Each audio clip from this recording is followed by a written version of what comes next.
मैं हूँ वंदना भारती और आप देख रहे हैं कमोडिटी इनसाइट्स। आज है 4 दिसंबर और 4 दिसंबर को मैं आपसे ये बताना चाह रही हूँ कि मैंने मॉर्निंग में ही कहा था कि गोल्ड और सिल्वर में अब एक पॉज देखने को मिल रहा है, तो यहाँ से एक हल्का करेक्शन जो है वो एक्सपेक्टेड है।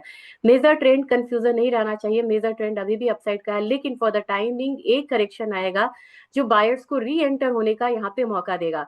तो चाहे आपकी फिजिकल बाइंग की अपॉर्चुनिटी मिस हुई हो, चाहे ईटीएफ की मिस हुई हो, या डेरिवेटिव प्लेटफॉर्म पे आपको कह रहा है ना कि अच्छे रिस्क रिवॉर्ड के साथ आपको एंटर करना है, तो शायद वो मौका अभी आने वाला है। सीधा यहाँ पे चलेंगे, चार्ट का रुख करेंगे और वहां पे मैं आपको दिखाना चाहती हूँ कि किस तरीके से मूव आ रही है और क्यों मूव आ रही है। अब आप यहाँ पे कहेंगे कि बात तो गोल्ड सिल्वर की हुई थी, यहाँ पे बिटकॉइन का क्यों लगा हुआ है चार्ट। तो मैं आपसे ये बताना चाह रही हूँ कि मैंने आपसे कहा था कि क्रिप्टोज में भारी फॉल के बाद अब एक मार्केट जो है संभलती हुई नजर आ रही है। वो कैसे? With higher volume, record volume के साथ यहाँ पे एक पैसा मतलब क्रिप्टोज में वापसी आ रही है। और ये वापस मुझे लग रहा है कि क्रिप्टोज एक बार 1 लाख की तरफ जाएगा। तो क्रिप्टोज जब हायर साइड जाता है तो एक दबाव महसूस होता है यहाँ पे, किस पे? तो बुलियन काउंटर पे। डाउ जोन्स में भी एक बाइंग है, बाइंग आपको एसएनपी में भी है, डॉलर इंडेक्स में भी एक जो बढ़त है वो देखने को मिल रही है। तो for the timing short term तो कितना, मान लीजिए 3 से 4 ट्रेडिंग सेशन में आपको एक हल्की गिरावट मिल सकती है। गोल्ड में वो हल्की गिरावट कितनी होगी? यहाँ पे 4175, ज्यादा नहीं हम लेके चलेंगे। 4175 से नीचे की क्लोजिंग होती है तो हम ये वाला लेवल मानेंगे, जो कि ये वाला लेवल इनफैक्ट पहले हम मानेंगे 4100 का। तो 4175, 4100, देन हम 4050 का लेवल डालेंगे। लेकिन किसी भी हड़बड़ी में मैं नहीं हूं, मुझे लग रहा है कि पहले यहाँ पे एक बारी 4175 वाला लेवल को डाउन साइड लाए, तब जाके हम ये लेवल्स को यहाँ पे चेस कर सकते हैं। अब बात गोल्ड की अगर की जाए एमसीएक्स में, तो एमसीएक्स में आप देख रहे हैं, मैं स्पेशल वीडियो एक बना दूंगी आईएनआर पे, काफी इंपॉर्टेंट है। आईएनआर काफी ज्यादा यहाँ पे डिप्रिशिएट हुआ, उसके बावजूद हमारी मार्केट जो है वो गिर रही है। और गिर रही है तो इंटेंसिटी भी यहाँ पे लगभग सेम है। मेरे ख्याल से प्राइसेस जो है ये गैप अप ओपनिंग जो हुआ था ना वो फिल करने आ सकता है, वो है 1,28,000 के करीब। और 1,28,000 से लेके नीचे 1,27,300, दो लेवल्स निकल के आ रहे हैं जहां पे अपनी मार्केट जो है वो थोड़ा सा नीचे अगर करेक्ट होती है तो वापस आ सकती है। और अपसाइड अभी भी यहाँ पे इंटैक्ट आपको रहेगा 1,32,000 की तरफ। तो यहाँ भी चांसेस है आपको एक करेक्शन का और प्रॉफिट बुकिंग का। सिल्वर की बात की जाए, सिल्वर बहुत स्ट्रॉन्ग कमोडिटी है, कहीं से भी एक तो मैंने आपको मॉर्निंग में भी कहा था और कल से कह रही हूँ कि $60 एक साइकोलॉजिकल यहाँ पे लेवल है, उसको आने में थोड़ा सा टाइम लग सकता है। और उससे पहले अभी अगर आपको याद हो, $59 पे आके मार्केट बहुत रुकी थी, बहुत परेशानी के बाद फिर ये देखिए ये 59 वाला जोन है, ये पूरा कंसोलिडेट करके इसने एक मूव दिया था अपसाइड का। यहाँ पे पूरा कंसोलिडेशन आया था, यहाँ पूरा कंसोलिडेशन आया था $46 से लेके $48, तब जाके हम लोगों ने 50 वाला रेंज ब्रेक होता हुआ देखा।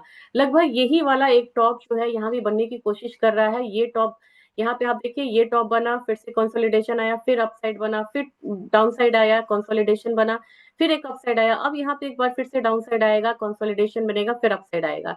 तो फिलहाल $60 एक रेजिस्टेंस का काम कर रहा है। नीचे की तरफ आप बोलेंगे कि अब क्या मूव होना चाहिए, पहला तो हम ज्यादा नहीं मान के चलेंगे, $57 मानेंगे। $57 से नीचे अगर यहाँ पे आती कमोडिटी तब जाके $55.5, यानी कि वहां से $1.5 की गिरावट और देखने को मिल सकती है।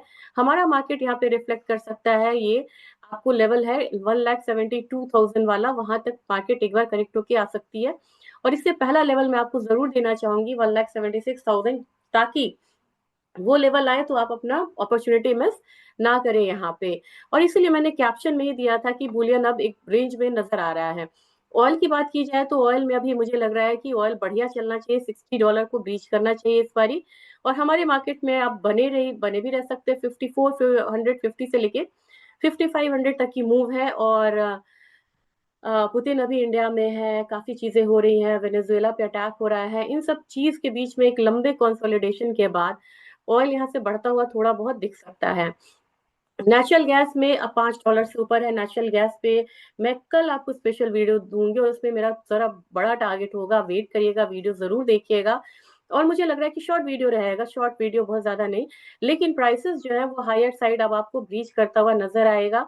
465, 60, 75 वाला जोन दिख सकता है, जबकि आज के दिन में आपको हर जगह एक करेक्शन देखने को मिला। तो जिंक में मुझे 306, लेड की बात की जाए तो यहाँ पे 181 का लेवल, एल्यूमिनियम की बात की जाए, एल्यूमिनियम में भी एक डाउन साइड लग रहा है 276। और बात की जाए कॉपर की, तो कॉपर ने आज एक न्यू हाई लगाया, न्यू हाई कितने का लगाया, 1,87,187 का, 1087। और यहाँ पे मुझे लग रहा है प्राइसेस करेक्ट होता है तो एक बारी 1075 के करीब आ सकता है, 75-72 वाला जोन आ सकता है, क्योंकि बेस मेटल में आप यहाँ पे हायर साइड से करेक्शन है, सारी जगह बाइंग है, यहाँ पे इक्विटी में बाइंग आई है, क्रिप्टो में आई है बाइंग, बाइंग आपको डॉलर इंडेक्स में आई है, तो कमोडिटी आज थोड़ा सा बैकफुट पे हो सकता है। लेकिन क्या ये बैकफुट पे ये एग्री काउंटर में भी होगा? नहीं, मुझे लग रहा है कि टर्मरिक में यहाँ पे एक बाइंग रिटर्न आ सकती है 15,000 के लिए। जीरा बेशक यहाँ पे इसने 9 डेज का ईएमआई तोड़ा है, तो नेक्स्ट यहाँ पे 21,250 का लेवल जो है वो बनता हुआ नजर आ रहा है। मुझे लग रहा है कि थोड़ा सा करेक्शन और रहेगा, और एक अच्छी खासी प्रॉफिट बुकिंग नजर आई है धनिया में। धनिया में मुझे लग रहा है कि अगर प्राइस नीचे की तरफ आता है 9700 तो अच्छी खासी वैल्यू बाइंग होगी। और कार्डमम में मुझे लग रहा है कि कार्डमम अभी अपसाइड कंटिन्यू रह सकता है 2770 के लिए। ग्वारगम ग्वारसीड की बात की जाए, काफी दिनों बाद, इतने लंबे इंतजार के बाद यहाँ पे 9,000 से ऊपर ये कमोडिटी ट्रेड कर रही है, क्लोजिंग होप्स हो 9,000 से ऊपर हो। ग्वारगम में तो मैंने 9200 बोला था, उसको ही यहाँ पे लक्ष्य करके हम चल सकते हैं। ग्वारसीड की बात की जाए तो ये 5000 वाले लेवल को, जो इसका साइकोलॉजिकल लेवल था, टूटने में काफी टाइम लगा था, वहां तक आ सकता है। कॉटन ऑयल सीड केक में मुझे लग रहा है कि आप पॉज है, लेकिन एक बढ़त इसमें बनी रहनी चाहिए 3,000 तक, जबकि कैस्टर ऐसी कमोडिटी है जिसमें थोड़ा सा जो स्ट्रेंथ है वो और यहाँ पे बनता हुआ दिखेगा। और यहाँ पे ये कहाँ पे आ सकता है रेजिस्टेंस, 7200 के करीब।